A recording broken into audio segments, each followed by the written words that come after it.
Next up, we don't really have because it's pre-recorded, but we do have the Honourable James Shaw, Climate Change Minister. Wasn't able to be with us live, but he was kind enough to pre-record a short address for us via the pre-recorded video you're about to see. And then we're going to be joined up live on stage by a panel of expert commentators to kick around, talk about some of the things we hear from James and just climate change in general. So we're going to have coming up after Minister Shaw's address, we will have David Tikao, the Investment Manager of Endowments at Ngāi Tahu Holdings, Joanna Kelly, who is the Chief Executive of Toitu Tahua Centre for Sustainable Finance, Pip Best, Partner of Climate Change and Sustainability Services from Ernst & Young, and Rebecca Cain, the Chief Sustainability Officer from BNZ, and they're going to be facilitated in their commentary by Isobel Ewing, political reporter and climate correspondent.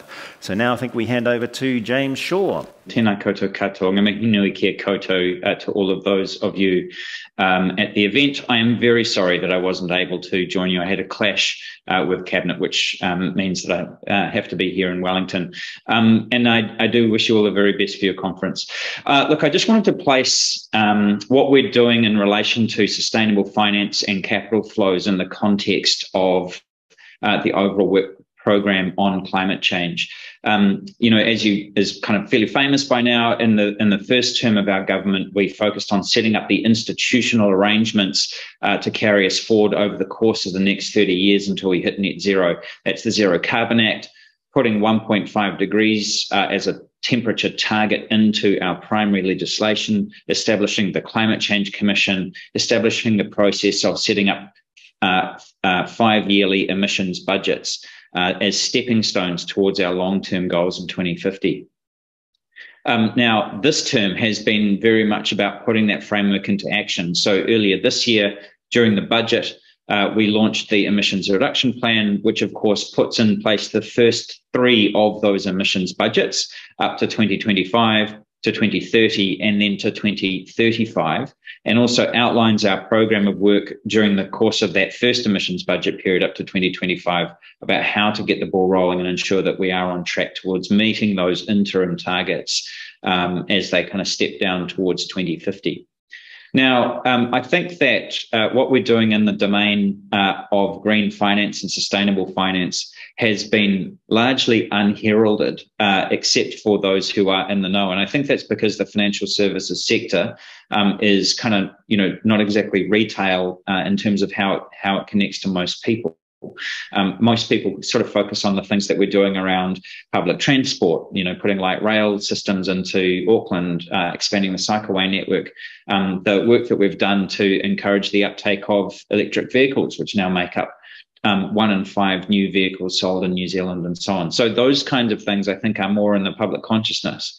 But as we know, capital flows make an enormous difference to the shape of the economy in both the kind of near and longer term. And so I just wanted to sort of highlight some of the things that we have been doing in that area. First thing, of course, that we did last term was to set up Green Investment Finance Limited, a green bank, the job of which is to help to unlock financial deals to expand the uptake of green technologies, new products and services to accelerate our transition to net zero over the course of the coming years. We've also put in place things like negative screening for fossil fuel assets when it comes to the default KiwiSaver funds, where of course there are billions of dollars under management here in Aotearoa as a result of those default funds. We put in place a responsible investment framework for the big state-owned super funds and so on. And of course, they are amongst some of the leading superannuation funds in the world in terms of their kind of progress towards net zero and putting in place some of those long-term targets as well. And in fact, I just want to acknowledge NZ Super, I think yesterday, announced that it was shifting a very significant portion of its portfolio, I think about 40% of its assets under management, into low carbon funds. So I think all of those things will help to make a difference. Probably the thing that's had the most prominence has been that we became the first country in the world to legislate to have climate-related financial disclosures as mandatory as part of the financial reporting systems for large listed companies and asset managers, insurance companies, banks, and so on as well. And that process is ongoing, but I do know that it's already having an effect in reality. Anecdotally, I'm hearing from, for example, banks that are talking to some of their farming customers in different parts of the country about the risks that they're exposed to from climate change and what they might do, both to reduce their exposure to that risk, but also to lower their own emissions, which, of course, contribute to the overall problem. Many thanks, Minister. Some really interesting points there. Look, just a couple of brief questions. You can't pick up a newspaper or watch a show without some pretty stark floods and fires and droughts and so on. I mean, what's your sense of how that's driving people's behaviour and action? I think there's been a significant shift just in the last 12 months because the change in our weather, with these kind of very extreme events occurring very rapidly in succession in places like Westport and on the West Coast, Te Rāwhiti, around Nelson, Timaru, the storms that we've just had up in Northland, this is now having a material impact on people's lives. And of course, New Zealand's always had pretty dramatic weather, right? We've always had droughts and storms and floods and fires and so on. But it's the frequency and the severity with which they are occurring now, and the fact that people are now sandbagging their houses 4 times in a year, rather than once every 4 years, that I think really is meaning that people are having a lived experience of climate change in a way that it's only sort of been an intellectual proposition for most of the last 30 years. And I think that what that means is that there is a real sense now that people are demanding more urgent action. The IAG survey that came out a few months ago said that 79% of New Zealanders are now very concerned about New Zealand. Like that's, 80% is a pretty substantial majority. It's clearly non-partisan. But only about 40% think that government is providing sufficient leadership and action. So, and in fact, that number has dropped. So it is clear that people's sense of anxiety is growing, and their sense of urgency is also growing. I mean, what are you seeing locally and globally that might actually help address some of these issues? I guess one of the luxuries of my position is that I often see kind of the good news that sometimes other people don't necessarily see as well. I mean, if you, just by way of example, if you just look at the companies that Green Investment Finance have invested in or provided, financing for, there are some extraordinary projects in there. If you look at some of the work that ECA is doing at the kind of early stage, the more experimental stage, there's some kind of really interesting ideas there. Some of the stuff that Ara Ake, the New Energy Research Centre in New Plymouth, some of the projects that they're getting involved in, it just gives you a sort of a smorgasbord right from the very, very early stage kind of lab projects right through to where Green Investment Finance gets involved, which is where they're actually scaling up technologies as well. I mean, yesterday I got the news that Solar Zero, who are one of the largest installers of solar panels in Aotearoa, has been sold to BlackRock for just shy of $100 million, but that BlackRock are looking at investing up to $1 billion in Aotearoa over the course of the coming 7 to 10 years. And that is a lot of solar panels. So you kind of, it really does feel like things are really starting to kind of get into action. And what that means, of course, is that I'm very pleased that we can be having this conversation here today. So I'll wrap it up there and get into the conversation. Nō reira, tēnā koutou, tēnā koutou, tēnā tātou katoa. I'd just like to call our panellists, please, to come up and have the chat. So David, Joanna, Pip, Rebecca, and Isobel, if you could take your seats and lead us through a chat. Kia ora koutou, he climate correspondent Ewing News Hub, ko Isobel Ewing tōku ingoa, tēnā tātou katoa. Kia ora everybody, I'm Isobel Ewing, I'm News Hub's climate correspondent. The title of today's discussion is The World on Fire, words that were actually used by Antonio Guterres overnight as he opened the UN General Assembly. The most recent Ewing report also giving sort of an overview of the most recent science as it relates to climate change talks about 5 disastrous tipping points that the world is on the brink of. However, what is really exciting and energising about being in this room and with this wonderful panel is that the financial sector holds real solutions to this crisis. There's work well on track to addressing the challenges that we face. So we'll be traversing that in this session, as well as touching on why more must be done and how climate-related financial risks continue to be underestimated, and the need for commitment to scaling up of climate finance is urgently needed. So I will ask that you submit your questions via the app, and we will put them to the panel at the end of the session. So we've had Climate Change Minister James Shaw set the scene. I spoke to him a few days ago, and he did say that this is his favourite conference, so he's gutted not to be here. But we'll get straight into it with David. David, if you'd like to set the scene for us, where are we at in terms of climate and sustainability, the climate and sustainability space, and why is this such a challenging issue? Kia ora, Isobel. Tēnā koutou nā maruhiri ko Ngāi Tahu Takuiwi, ko Erikehu Taku Hapu, ko Whakaropo me Akaroa nā moana, ko Te Poho o Tamatea, me o tau heke nā maunga, ko Tikao te whānau, ko David Tikao Taku Ingoa. So I'm David Tikao. I think that the good place to start for this conversation, this corridor, is about the connectivity that Te Ao Māori has with the land, and our whakapapa is that connection to the land. So my whakapapa is from the South Island, from Erikehu, around Banks Peninsula. It's really important, and I think that we're just starting to see that. Minister Shaw just mentioned the changes that we've seen in climate change impacting our coastal areas, and that's a huge concern for Māori, for the Te Ao Māori space and our whakapapa. Kia ora. Maybe we'll move on to Rebecca. Rebecca, would you like to add something to that? Kia ora. Rebecca Cain from BNZ. So I guess where we're at and why this is so challenging is that there's been a lot of work going on in the background, and there is a core group of people that have been doing this for a long time and sometimes forget to look out at the rest of the world and that we haven't brought you along with us. I think the challenges that we have is to walk the balance between those that think we're not moving fast enough and those that think we're moving too fast. And I would say one of the other big issues we have is around timeframes. So financial institutions tend to think on a quarterly or, if we're lucky, a yearly basis. And we're talking about something that is fundamentally going to impact our children and our children's children. One of the points that James Shaw touched on is that with the climate having changed, we are now getting a lot more traction.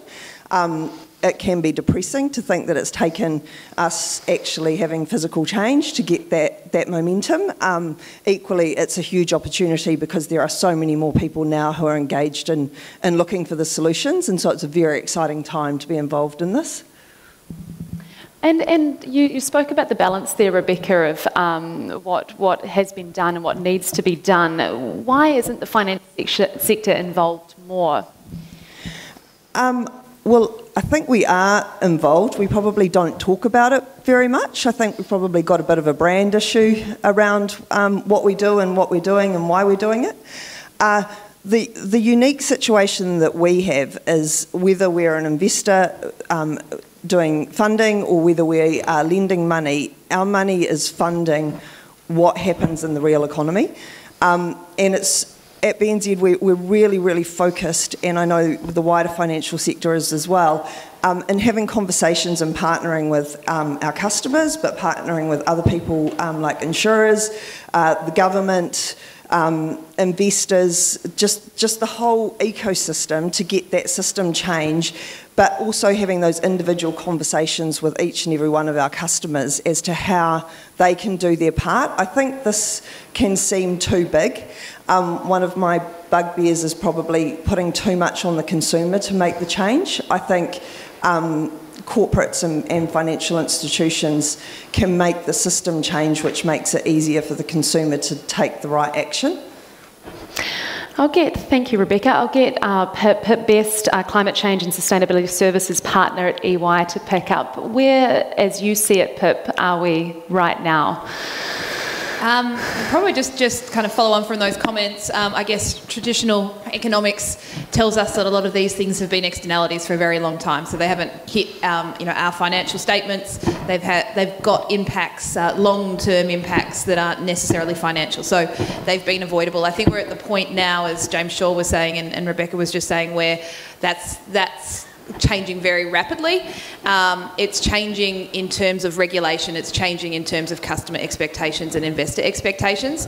And so I think we're at this really interesting point that if we're at this tipping point where we actually fundamentally believe we're going to have policy that is 1.5 or 2 degree aligned, that does lead us to think that the economy is going to change drastically, and therefore these are really significant financial risks and financial opportunities. And I think we're at that point where we're starting to see the mindset change from something that was long-term, something that was an externality, to this is actually going to happen, and it's actually going to be a significant financial change. Joe, is there something you would like to add on this? Joe Kelly, Chief Executive of Toi Tū Tahua Centre for Sustainable Finance. Sure. I mean, I think it's helpful maybe just to think about, if you want to think about progress, it's good to look at where you've been, right? So in the sustainability sort of movement or spaces for the last 15 years, it's been about civil society kind of pushing governments and pushing business, and financial services has largely been on the bench, not really in anyone's sort of direct frame of attention, and divestment was used as kind of this lever by civil society. And I think what we've come to understand now, and this is partly due to weather or partly due to expectations, is that you can't divest your way to net zero. You sort of have to participate as the financial community in pushing companies. You can't leave it to the companies either, we've come to understand. So you have to participate in pushing them in order to kind of get everyone where we need to go. And I think there's this awakening in finance about the extraordinary power that it represents, and also the ability to participate in a way that's constructive and help companies to sort of affect that transition, or realise the transition. Also realising that some of them won't make it, right? And that's probably a necessary part of the conversation we're not overly comfortable having at this stage. And we've touched on it a little bit, but what progress have we made? David, I'll hand it to you. Isobel. I think there's some fantastic things that are happening. So the sustainability-backed funding that's coming through that Rebecca just talked about. So Ngāi Tahu Investments, we've had that in our portfolio for quite some time now. We've seen Silver Fern Farms with a massive deal that's recently got over the line, and others as well. So those sorts of initiatives are more available, which is fantastic, and it's great to see that the funders and the lenders are coming to the party on that as well. But there's things that are happening in the wider sectors that's also contributing to these sorts of things. So one example, our shot over jet down in Queenstown, we run that boat with V8 engines. If you've been on it, it's a fantastic journey and up the Moana. But we've got an electric boat now that's going to be transitioned into that fleet. It's not going to give you that same sort of V8 power sound that, if you're a petrol head, that's what you really want to enjoy. But, those are the sorts of challenges that are being transitioned, and I think transitions are a really good term. We want more of it, and we want a bit more urgency. Absolutely. And on that point, I'll hand over to either Pip or Rebecca on, we are lagging behind the rest of the world, aren't we? That's, I think, a fascinating question. I think our ambition probably doesn't lag, but potentially the action does lag. And potentially it's lagging a little bit because we don't have some of the regulatory structures in place that are in place elsewhere in the world, particularly countries that we would call our peers. So I think that's actually not what most people would think, but a lot of the work EY would do on things like climate risk disclosures, which for lots of the people in the room will become mandatory from next year, New Zealand's significantly lagging its peers. So we are catching up. There is quite a gap to cover. But I do just want to call out that on the progress we've made, that actually there's some really, really exciting things happening. The banks have a lot of exciting products that they're bringing to market, where there's significantly discounted interest rates for energy efficiency improvements or for particular regenerative practices in the agricultural space. And so I think that they're really embracing the opportunity side of this at the moment, and the innovation that's coming through is really exciting. And I assume, Rebecca, that part of that is the reputation and customer loyalty that probably comes with that value proposition. Yeah, thanks, Pip. I think sort of going back to us being a laggard, I would say our ambition is not. I totally agree with you, Pip, but New Zealand doesn't have the fundamental building blocks that we need. So one that I would call out is our ability to get good quality data that then allows us to make data-driven decisions is pretty much impossible. So there's structures out there that allow you to assess what quality data you're building your risk and opportunity assessments on. And in New Zealand, if you are looking at a New Zealand company, most of them will be at a 5, which is the worst. So it makes it very difficult to operate in a financial sector with bad data. All of you guys will have been managing risk for a really, really long time. This is not special. It is just another financial risk.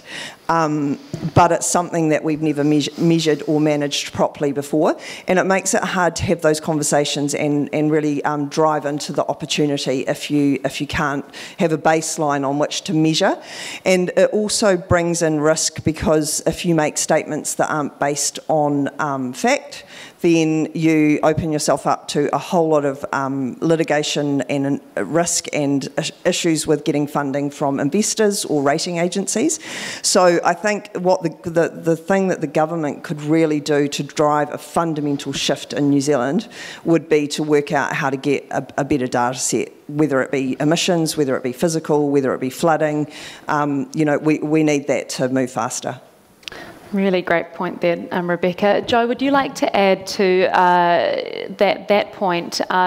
Money is being raised globally, but we lack the projects to deploy that money to, would you say? I'd say that what we hear is that there's no shortage of money that's sort of committed to net zero by 2050. No lack of ability to raise money, and certainly last year at the Conference of the Parties, which is the United Nations Climate Conference, there was the establishment of something called the Glasgow Financial Alliance for Net Zero, which of course we have an acronym for, it's GFANS, and it essentially represents all the net zero commitments made across the financial ecosystem, I suppose, so banks, insurers, asset owners, and it's 130 trillion in committed capital, but what we hear is that it's looking for places to go, and a part of that is about decarbonising the portfolio, but another part of it is about investing in climate solutions. And I think we hear that, we hear it all the time, no investable deals, not enough at scale, no capability around the green projects. So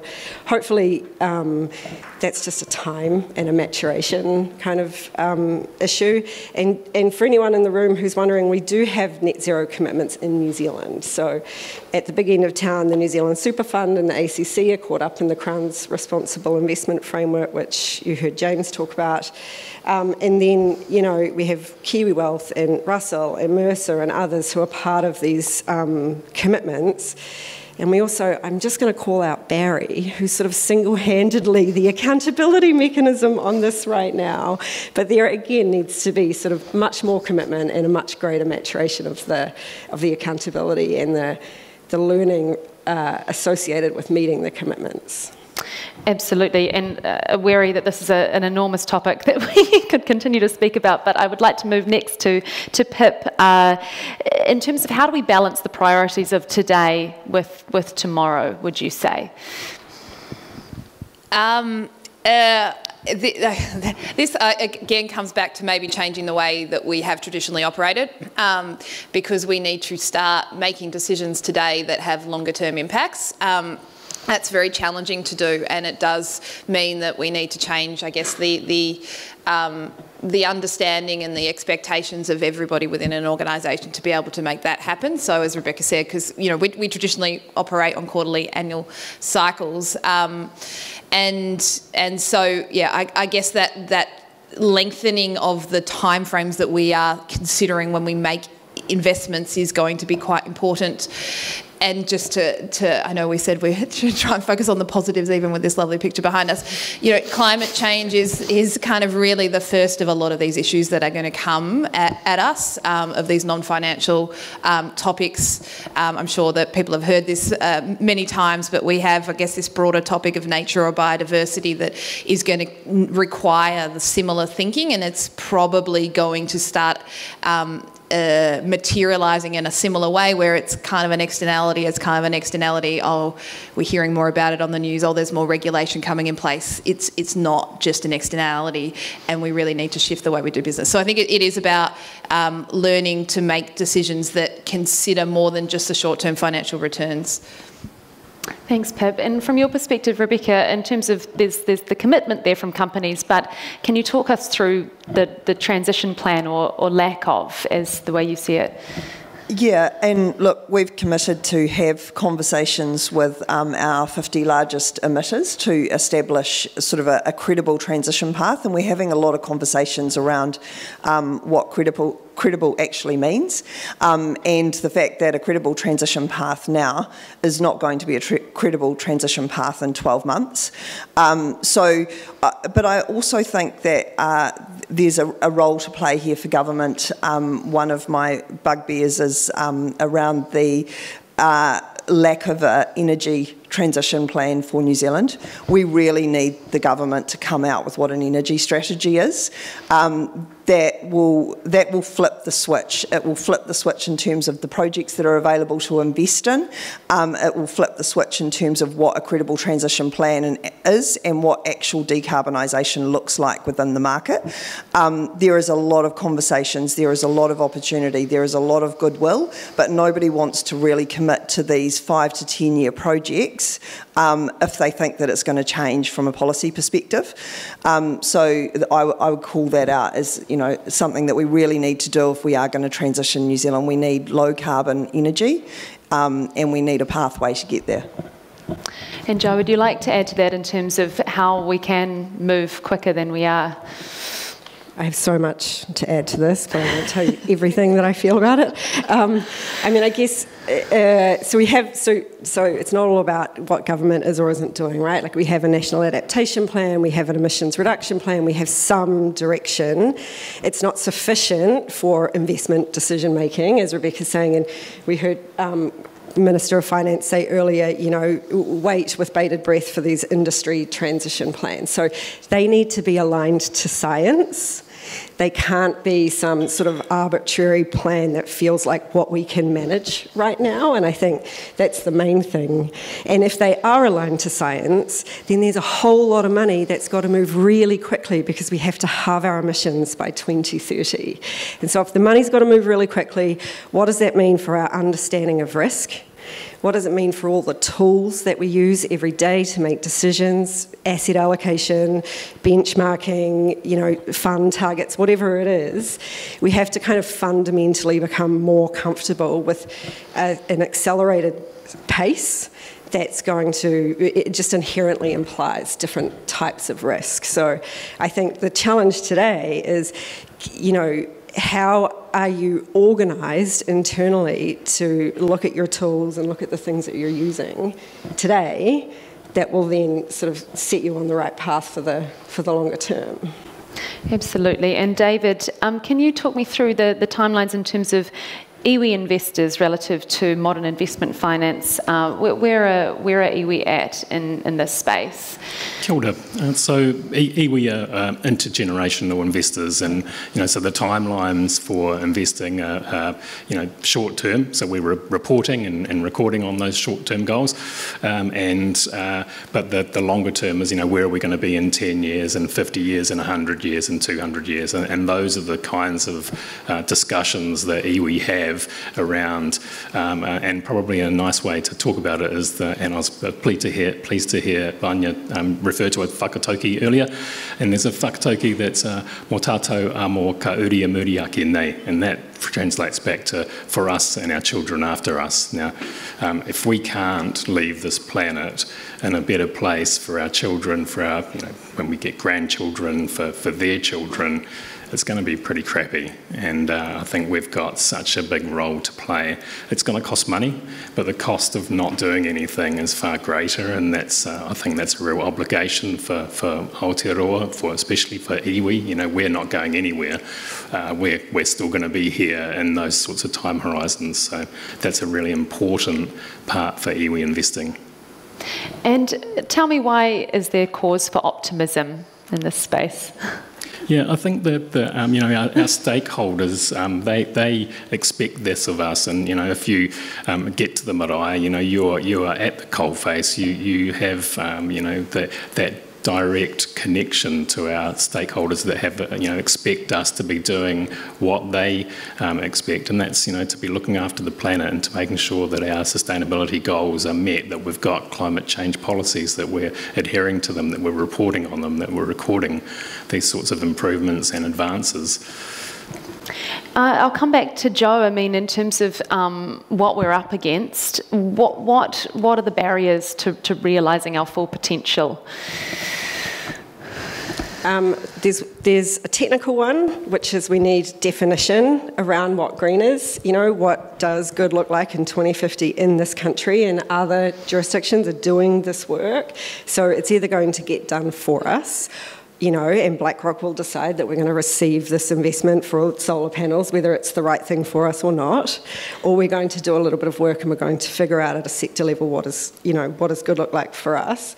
The other, I think, is human. It's adaptive. We worry a lot about the fact that we're small, and we hear a lot. Most of us been at the Climate Change and Business Conference for the last 2 days. We hear a lot, lead, just get started, in the same sentence. So leadership in this space isn't just getting started, it's surrounding yourself with people who have been doing this for a really long time and allowing them the space to kind of help you figure out what to do. And it's also about preparing yourself for opportunity. So our whole mindset right now, because of the climate financial disclosures, is around risk, but there's another part of that which gets less airtime, which is opportunity. And I don't know, I mean, it just seems like we should be organised to meet this opportunity that's sort of catalysing elsewhere in the world. Before I hand over the mic, I need to shout out to Amelia Sharman, who's leading the development of the climate disclosure regime for the XRB. She's standing there waving. She said to me earlier, I came here to talk to fund managers about what guidance they need from the XRB on the disclosure regime. So I strongly encourage you to find her and tell her what you need. She's literally waving her hands. Thanks. Thanks, Joe. And Rebecca touched on, calling on the government for an energy plan from government. But Pip, I'll come to you in terms of what can be done in the next 12 months by government, organisations, the financial sector. I think there's two key things that probably will come in the financial sector. One we're pretty certain about, due to Amelia, and one that we think will probably come through what we're seeing internationally. So the first is that everybody will be required from next year to start reporting on their financed or portfolio emissions. More than likely, there'll be an increased pressure to sign to a target of some description, which means that you will then be monitoring how those emissions track down over time. And so that, I guess, will significantly increase transparency disclosure with huge data problems at the moment that I guess we've got everything crossed we're somehow going to resolve in the coming years. And so that's the first kind of key thing that we think will probably, will happen in the financial sector as of next year, because it will be required by the XRB standard. The second thing, which is more coming internationally, but we would expect, as Joe said, to hopefully have some influence on what this means to New Zealand, is international capital is starting to set up these definitional systems that set out what are the technologies that align to a Paris-aligned future. And they're trying to define these to basically eliminate the greenwashing risk, which is, I guess, has been very topical recently and is quite prevalent potentially in the ESG space. And so these definitions that are exceedingly coming from Europe at the moment. Basically, every European investor will have to start reporting what percentage of their portfolio aligns to these classifications. And we're already seeing it with due diligence transactions from international investors, where they're asking us to compare the investment to these sets of criteria. And so, again, that's probably something that we're likely to see increasingly come up, and we can either be led by these international expectations, or, as Joe said, we can probably spend some time thinking about what does a 2 degree or 1.5 degree world mean for New Zealand, and what do we think the investments are that align to that. So that's probably two of the key shifts that we would probably expect to see. I'll just give a quick reminder, we've got a few questions coming through, but I'm sure this is a pretty grunty topic, and I'm sure there are plenty of questions, so don't be shy. I'll fire those through on the app. But I'll come now to Rebecca. Do you have anything to add in terms of the next 12 months, what we need to see? And look, the fact that we have this panel in this conference means that we have come a really long way. If I use a bit of an analogy for Joe's sort of comment about there are people that are doing it, I liken this to often coming across people who look like they're starting their first day at school. It's really super exciting. There is so much that we can do, but slightly terrifying at the same time. But there are the kids that have been there before and that can come and hang out with you and find your playground buddy, because it is a very, very collaborative space. There is something for all of us to do in a different part. We just need to work with the others so that we're not tripping over each other and fighting with each other for a really small space when this is such a huge project to do. But yeah, sort of going back to the fire behind us and focusing on risk, this is super exciting, would be what I'd say. A once-in-a-generation chance to transform an economy, and we can be at the forefront instead of being the guys sort of at the background pushing the cash out. So get excited. Thanks, Rebecca. Would you like to add a point to that, Joe? Yeah, sure. I mean, I agree with Rebecca. I think coming to these forums and having the conversation is a really important thing to do. And there's an aspect of it which is about just be curious. And if you don't know how to evaluate a company's transition plan, there's probably someone who's thinking about it. And it may be because no one really knows, but we're all kind of trying to get started. And there's a lot of guidance, there are a lot of resources. Networks like this are really important, just to come and kind of soak it all up and then go home, go to the office, actually, or home, wherever you are, and give it to the young people in your team, because they will do it. They'll figure it out for you. Yeah. Thank you, guys. Now I'm going to go to some questions now. We have a few here. I'll read the first one and we'll see who would like to put their hand up to answer it. So we've got, why as a country do we have to be first in measuring sustainability and be the world leader when we are a small country and will likely need to align with global activity? There appears to be a lot of action for little gain. Have we got the priorities right? We're not leading. So I guess we did directly kind of answer that question, and it can feel a bit like, New Zealand's a green economy, but I think it only takes you to read the State of the Environment report to realise that that's potentially a very misleading, and unfortunately for New Zealand, potentially one day might cost us a significant amount of tourism investment if we don't maintain, actually live up to what we're selling, and so particularly on actual the doing part and the bit that potentially the question is going to, which is these changes within organisations, new processes, new reporting requirements, we're really not leading. Most countries, you know, take Australia, which potentially most people would think is a laggard in this space.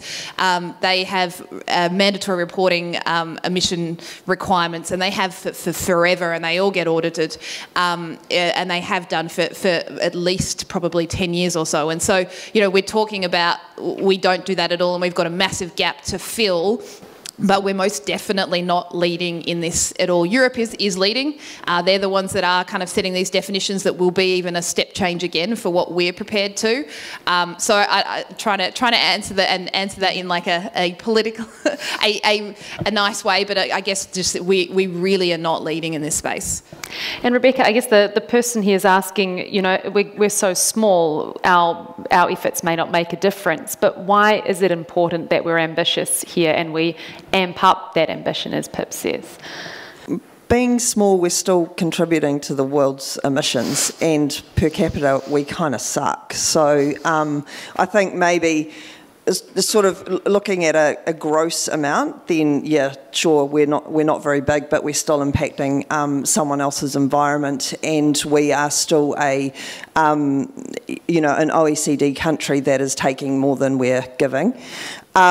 We also have a really, really cool, unique opportunity because our emissions profile is so different. So we are playing in the agri space and agri-tech space because it is such a small amount of most countries' emissions profile that they will get to it when they get to it. And at that point, they will want to be buying technology that already exists. So I think, you know, we're constantly looking at ways to increase New Zealand's productivity. We're constantly looking for ways that take us away from putting an agricultural product on a ship and sending it to the other side of the world that creates a massive emissions, which requires us to have an agri-sector that is so carbon positive that they can continue to compete in that market, that we're making it really hard for ourselves. So what else can we do? And I think that agri-tech space, if we can get that right, New Zealand's emissions will come down and we will have significantly contributed to emissions reductions globally. I'm a bit offended by the question. I think that we can't stand behind, you know, why we're just a small country. New Zealand has been punching above its weight for, you know, since we've been settled, and I think, you know, we have to take action. We have to be able to tackle this. We can't wait for the rest of the world to lead and, you know, to legislate us into this space. It's our obligation. Thanks, David. We'll move to the next. Oh, yes, Joe. There's a specific part of that question which is really important, and yes, we do have to align, right? But the part about should we do the work to ensure that that alignment is suitable for us domestically is the part where, you know, you make your choices about how you spend your time, and we're doing the work. Like, that's essentially why the centre was established by banks and Crown entities and insurance providers and others. And so it's not about should we do the work, it's about what role do you want to play? What are your motivations? Are you motivated because of the weather, or are you motivated because there's becoming increasingly fewer places to kind of hide, right? But the work is being done. It's being done around you, make no mistake about that. So I think the key consideration for us as a country is how do we align but not be defined by other parts of the world who are moving faster than we are. Thank you all. That's great answers. I'll move to the next question, and this one says, I get that climate change is important, but my personal changes make little difference. When is the government going to hit the big things, i.e. shift from oil, which will require investment and substantial change? We in New Zealand will only make a difference when the important changes happen globally. So it's sort of in a similar vein to that previous question, but would anyone like to pick up on that one? Go on, Joe. What's the question? The question is, well, it seems more of a statement actually, and a question for the government in terms of moving away. But I guess maybe around personal change making little difference, why people feel fatigue with what they see in the news. It's increasingly grim. We've talked a little bit about why there's cause for optimism, but I guess why should people feel united and optimistic about heading in this direction? There's, I guess, if you look at consumer surveys, and I'm sure people have different views on this, there is definitely a change from younger people to older people in terms of changes in consumer behaviour. So we will increasingly see these trends of personal decision making collectively starting to add up to a greater a change. There is a sceptical view that's great. You can answer that on a survey, but will you actually pay more for a ethical or sustainable product? And that is an absolute valid point. But there are things like alternative proteins, etc. That as any company that was in the agricultural space will definitely have within their strategy. Now, what does that look like? What does that mean for us? Because the expectation is that these changes are trends that are going to continue to increase. So I think we just can't not forget that individual action is important. And I actually encourage everyone, if you haven't done it, to just do a personal carbon footprint, just so you do start to understand what the activities are that really do add up to your carbon footprint. I'm certain everybody in the room will probably exceed what is a sustainable carbon footprint. I do, and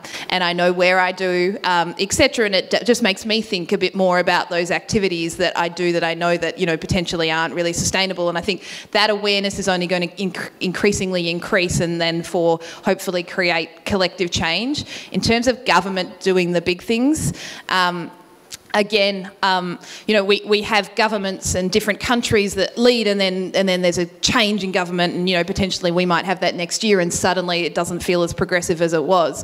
I just kind of again suggest that there's a trend going on here, which is that we're not collectively as a world going the wrong way. I mean, it is, well, we're not going fast enough, but so you look at Australia, and it has been probably a laggard, and now will have significant pace to catch up. And I would suggest that anybody look at the Queensland election results to see that was one of the one of the biggest swing states because of the floods potentially that they had prior to the election. And they've actually got a Green candidate now in the seat of Brisbane, which is unheard of in Queensland. And so you have these ebbs and flows, but the direction of travel as we see the actual physical impacts of these things eventuate is one direction. So these changes will happen. The real problem is the fact that we don't have certainty over things like an energy strategy, which gives us investment confidence to work out which technologies we should be investing in. But yeah. Also, there's bipartisan support.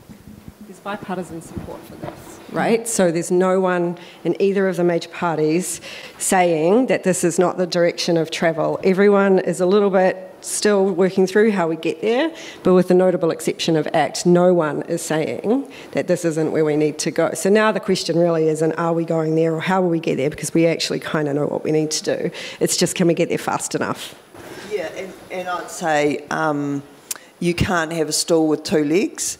So we do need consumers as the third stool. So we'll have the corporates, commercials, whether that be an actual corporate or in the financial industry. We've got government, but we actually need civil society, and civil society isn't a thing. It's made up of a whole lot of people, and that's the only way that we're going to keep any equilibrium on this. So we do actually need all three to work together. And we'll move to the final question to wrap things up. Now, if the financial services sector were to set goals in sustainability or climate, what would you four like to see? We've already got one, which is net zero by 2050, and it's really great having a goal. It's really hard writing an action plan.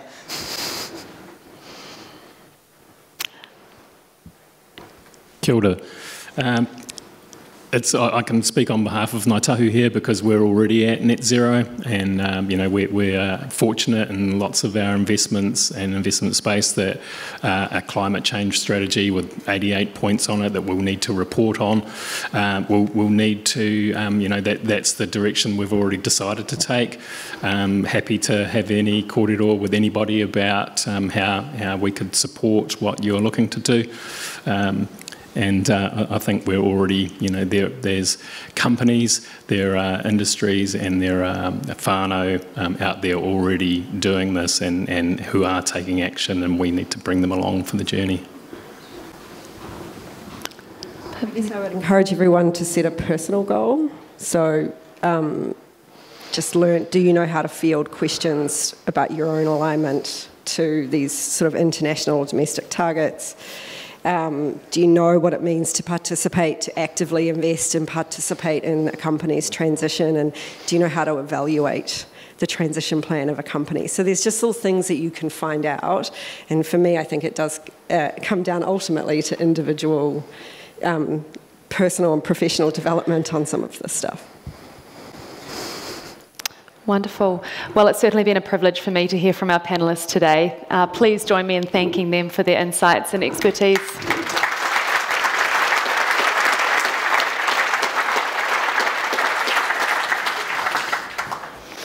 Gosh, what a panel. Thank you to you all. Your passion and your energy is so inspiring. It's been a really fantastic kōrero on climate change and sustainability. And, picking up on that point that as a counterpoint to things like extreme weather events, rising temperatures and sea levels, there really is some good stuff happening out there too. So, California's stance on banning petrol cars by 2035, and in a New Zealand first, a waste management facility which will destroy climate change causing refrigerant gases, and that's set to be built and operational in Aotearoa, New Zealand in 2024.